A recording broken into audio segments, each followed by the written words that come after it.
É um país da Europa. Seu idioma é o holandês. Puta, bicho, errou! Errou!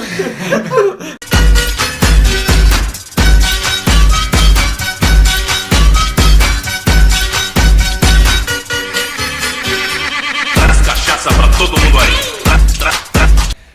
Sem travas no ar, sem travas de sexta-feira, que sexta-feira é dia de quê? Sexta-feira é dia de Sem Travas Cult. E vamos começar com ele. O único cara que ganhou 3 Copas do Mundo. 3 Copas do Mundo. Parou uma guerra e ainda mostrou o baixinho pra Xuxa. Não. Guerra essa que começou quando a autoproclamada República do Biafra declarou a independência da Nigéria. Durou 3 anos, de 1967 a 1970, matando cerca de 1 milhão de pessoas. Essa guerra só teve um cessar-fogo. Foi quando o Santos de Pelé foi jogar contra a seleção local. E o jogo do Santos contra a seleção do Meio-Oeste acabou 2-1 para o time brasileiro. E por mais que todo mundo tenha ido ver o Pelé não fez gol, o Pelé passou em branco. Ele parou uma guerra e na partida que ele jogou, ele não fez gol. Os gols foram de Edu e Toninho Guerreiro. E a curiosidade é que naquela tarde do grande espetáculo, o governador Tenente Coronel Ogbe Mudia decretou feriado devido ao grande espetáculo que seria ver Pelé jogar, e ainda liberou a ponte que ligava as duas cidades, Benim, sede do jogo, e Sapel. E além disso, outra curiosidade foi que o Santos foi fazer uma série de amistosos na África, onde foram 9 partidas. Dentro dessas 9 partidas foram 5 vitórias, 3 empates, 1 derrota, e resultando como Pelé o artilheiro com 8 gols ao total. Pô, pelo menos ele fez gol nos outros jogos, né? Nos outros ele meteu A guerra que ele parou e não fez gol nenhum. Outro momento em que política e esporte se misturaram foi na Copa de 1978, sediada pela Argentina, onde tinha o seu principal personagem como o ditador Jorge Rafael Videla.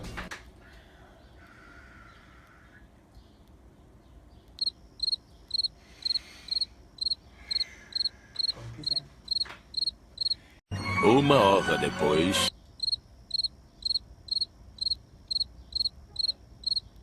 Duas horas depois. Ditador em questão que usou a Copa de 78 para melhorar a sua imagem e a imagem do regime militar que o país vivia na época. E foi uma Copa que ficou marcada pelas polêmicas dentro e fora de campo. Fora de campo, a Argentina vivia uma ditadura sangrenta, cerca de 30 mil pessoas declaradas sumidas em um curto intervalo de tempo. E a Copa foi uma oportunidade perfeita para os militares encobrirem todos os horrores que eles faziam com a população naquela época.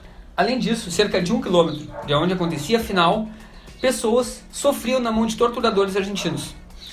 Enquanto uns gritavam de alegria, outros gritavam de dor. Realidade. E dentro de campo, a polêmica que ficou mais conhecida foi a semifinal entre Argentina e Peru, no qual a Argentina goleou o Peru por 6-0. E esse jogo, que era para acontecer simultaneamente com o jogo do Brasil, foi adiado em 2 horas para depois do jogo do Brasil, e assim os argentinos entrariam em campo sabendo quantos gols precisariam fazer para eliminar a equipe brasileira. E de forma suspeita, Videla foi visitar os jogadores peruanos antes e depois da partida contra a Argentina.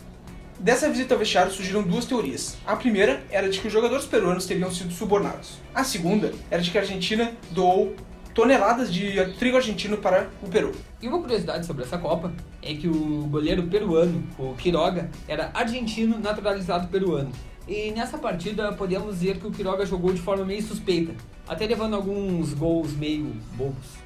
E a final dessa Copa, como todo mundo sabe, a Argentina ganhou da Holanda de 3-1, onde a Holanda não tinha o seu maior craque, Johan Cruyff, que não foi para a Argentina disputar a Copa do Mundo por causa do regime ditatorial que o país vivia na época.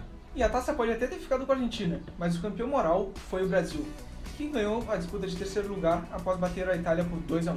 E vale ressaltar que o Brasil saiu dessa Copa invicto, onde ele teve 7 jogos, onde ganhou 4, empatou 3, e até hoje muitos jogadores relatam que nunca receberam essas medalhas de 3º lugar.